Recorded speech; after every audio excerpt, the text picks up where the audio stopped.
Good morning students. Today I am going to continue my lecture for plus 2 class political science. Name of the chapter is environment and natural resources. The topic is India stands on environmental issues. India ने sign किया था और ratified किया था 1997 में Kyoto protocol. ये 2002 अगस्त, ये पहले 1997 में इसको साइन किया गया, फिर अगस्त 2002 में इसको रेटिफाइड किया गया। इंडिया, चाइना और कुछ डेवलपिंग कंट्री थी जिनको क्योटो प्रोटोकॉल की रिक्वायरमेंट से एग्जम्प्ट कर दिया गया, क्योंकि जो ग्रीन हाउस गैसेज एमिशन हैं उनमें इनका जो पार्ट है बहुत लेस है, क्योंकि अभी ये डेवलपिंग में है और इनमें अच्छी तरह से इंडस्ट्रियलाइजेशन नहीं हो सकी। तो जो डेवलप्ड कंट्री हैं, ये बिलीव किया जाता है कि जो ग्रीन हाउस गैस एमिशन हो रहा है वो डेवलप कंट्री के कारण हो रहा है, इसलिए इन डेवलपिंग कंट्री को एग्जम्प्ट कर दिया गया क्योटो प्रोटोकॉल। उसके बाद लेकिन ये भी क्रिटिक्स हुआ था कि जो क्योटो प्रोटोकॉल है कि सूनर और लेटर इंडिया और चाइना बोथ डेवलपिंग कंट्री में आ जाएगा, क्योंकि ये ग्रीन हाउस गैस एमिशन में इनका भी कंट्रीब्यूशन स्टार्ट हो जाएगा। एट G8 मीटिंग जून 2005 में की गई। इसमें इंडिया ने ये पॉइंट आउट किया था कि जो per capita emission rate of developing country है वो डेवलप्ड वर्ल्ड से बहुत लेस है, इसलिए जो principle common but differentiated responsibility के अकॉर्डिंग इंडिया इस व्यू में है कि जो मेजर रिस्पॉन्सिबिलिटी है curbing the emission rates with the developed country, ठीक है, जो एक्यूमुलेट हो रही है emission over a long period of time. India जो है एक इंटरनेशनल नेगोशिएटिंग पोजीशंस में है और ये इसमें ये भी कहा गया है कि जो UNFCCC के द्वारा जो प्रिंसिपल्स प्रोवाइड किए गए हैं इंडिया उसके अकॉर्डिंग काम कर रहा है। उसके बाद ये भी देखा गया है कि इंडिया जो है उसने बहुत सारी डिस्कशन में पार्टिसिपेट किया और उसने अपनी कंट्री में जो UNFCCC ने इंट्रोड्यूस किया था binding commitments rapidly industrialising countries such as Brazil, China and India, उसमें ये इन्होंने ये कहा कि वो भी ग्रीन हाउस गैस एमिशंस को कंट्रोल करेंगे। इंडिया ने फील किया कि कंट्रोवेंस is the spirit of UNFCCC. Neither does it seem fair to impose restriction on India when the country rise in per capita carbon emission by 2030। ठीक है, इसमें ये कहा गया है कि अभी भी ये less than half of the world average of 3.8 tonne 2000 तक ये एमिशन हो रही थी। इंडिया की एमिशन जो हैं प्रेडिक्ट की गई हैं अब वो राइज कर गई हैं 0.9 टन पर कैपिटा इन 2000 से 1.6 टन पर कैपिटा इन 2030 तक। ये अभी भी वो काफ़ी लेस है। इंडियन गवर्नमेंट ने बहुत सारे स्टेप्स उठाए हैं, नंबर ऑफ प्रोग्राम्स बनाए हैं जिससे कि उसके ग्लोबल वार्मिंग को रोका जा सके। For examples, India national auto fuel policy mandates cleaner fuel for vehicles. Energy conservation act पास किया गया 2001 में, जिसमें इम्प्रूव द एनर्जी एफिशिएंसी, ये स्टेप्स उठाए गए। इलेक्ट्रिसिटी एक्ट ऑफ 2003, इसमें एनकरेज किया गया कि रिन्यूएबल रिसोर्स ऑफ एनर्जी को यूज़ करना चाहिए।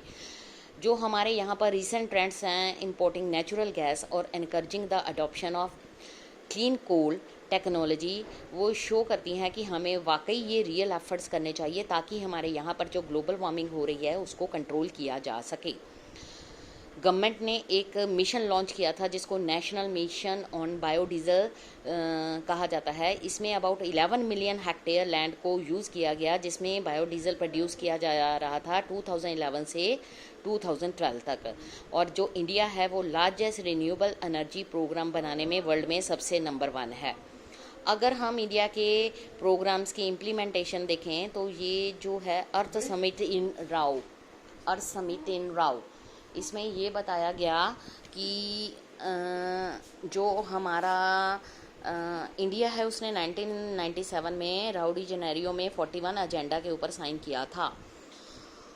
One of the conclusion was that there had been no meaningful progress with the respect to transfer of new additional financial resources and environmentally sound technology on concessional terms to developing nation।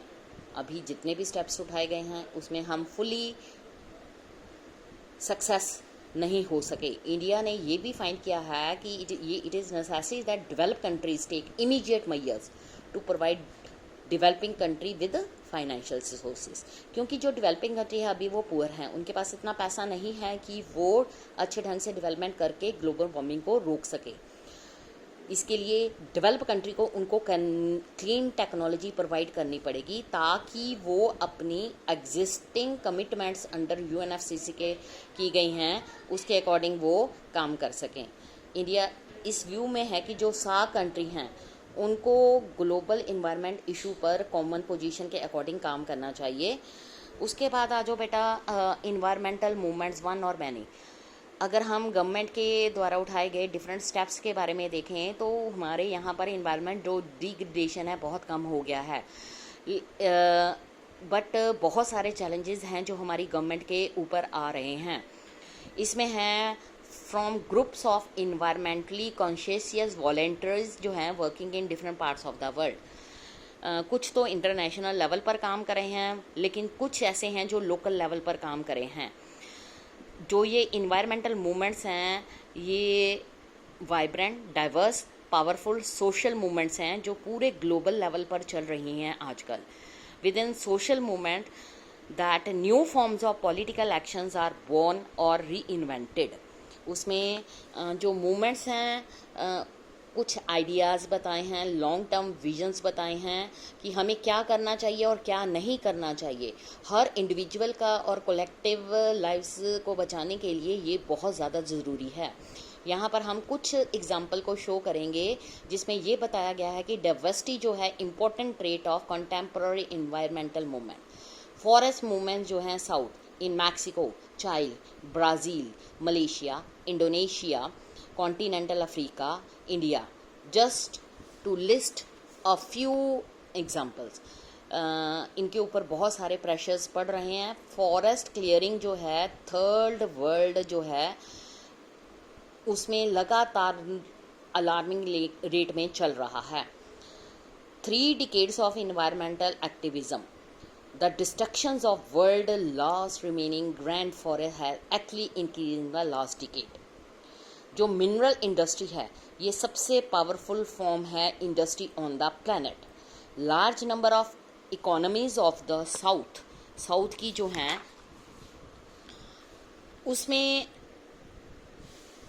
ये देखा गया है कि new now being reopened to MNCs through the liberalization of global economy। MNCs के लिए नए रास्ते open कर दिए गए हैं कंट्रीज़ में।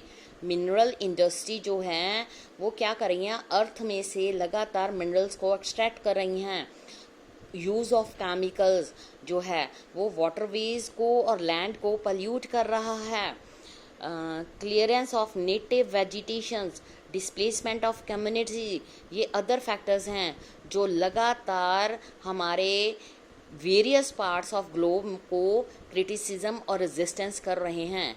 गुड एग्जांपल है फिलीपींस, जहां पर vast network of groups and organisation बनाई गई हैं जिसको हमने नाम दिया है western mining corporation. Australia based multinational company ये शुरू किया था उसने। ऑपोजिशन कंपनी जो हैं इसकी अपनी ही कंट्री में है। ऑस्ट्रेलिया जो है एंटी न्यूक्लियर सेटलमेंट्स पर डेवलप कर रहा है और बेसिक राइट जो हैं ऑस्ट्रेलियन इंडिजिनियस पीपल को उसको उसने प्रोटेक्ट करके रखा हुआ है। अनदर ग्रुप मूवमेंट जो है वो स्ट्रगल्स के अगेंस्ट चल रही है जिसको मेगा डैम्स के अगेंस्ट चल रही है। हर कंट्री में जहाँ पर मेगा डैम बिल्ड किए जाते हैं वहाँ पर जो इन्वायरमेंटल मूवमेंट है इसको अपोज कर रही हैं। इंक्रीजिंगली एंटी डैम मूवमेंट जो हैं प्रो रिवर मूवमेंट्स, ठीक है, वो more sustainable and equitable management of river system valleys के लिए बनाई गई हैं। अर्ली 1980s में ये देखा गया है कि फर्स्ट एंटी डैम मूवमेंट जो है वो नॉर्थ में लॉन्च की गई थी, जिस the campaign to save Franklin river surrounding forest in Australia, ये वाइल्डरनेस एंड फॉरेस्ट कैंपेन थी इस as well as anti dam campaign थी। अब भी ये चल रही है। ये एक मेगा डैम बिल्डिंग था जो साउथ में बनाया गया था, from Turkey to Thailand to South Africa, from Indonesia to China. India जो है some of the leading anti dam pro river movements में वो हिस्सा ले रहा है। नर्मदा बचाओ आंदोलन ये सबसे बेस्ट मूवमेंट चल रही है। इसमें एंटी डैम और दूसरी इन्वायरमेंट मूवमेंट्स जो हैं इंडिया में बताई गई हैं, जिसने नॉन वायलेंस आइडियाज़ को शेयर किया है। क्या फॉरेस्ट जो हैं वो वाइल्डरनेस में आ जाते हैं? इसमें ये बताया गया what distinguishes the forest movement of south from those of north is that the forest of former are still people, the forest of later are more devoid of human habitat or at least one perceived as thus ये explain करा है कि कुछ extent तक prevailing nations जो हैं wilderness in the north has a wide place where people do not live. ठीक है, in this prospect humans are not seen as a part of nature. In other words environment is perceived somewhere out there or something that should be protected from humans through the creation of parks, reserves. On the other hand, some most जो environmental issues थे वो south में थे, जो base कर रहे थे assumption that people live in the forest. Wilderness oriented perspective जो है वो predominant है in Australia, Scandinavia, north America, New Zealand के कुछ रीजन्स में। यहाँ पर कुछ large tracts of relatively under developed wilderness के हैं, unlike in most European country. This is not to say that wilderness campaigns जो हैं entirely missing in the south.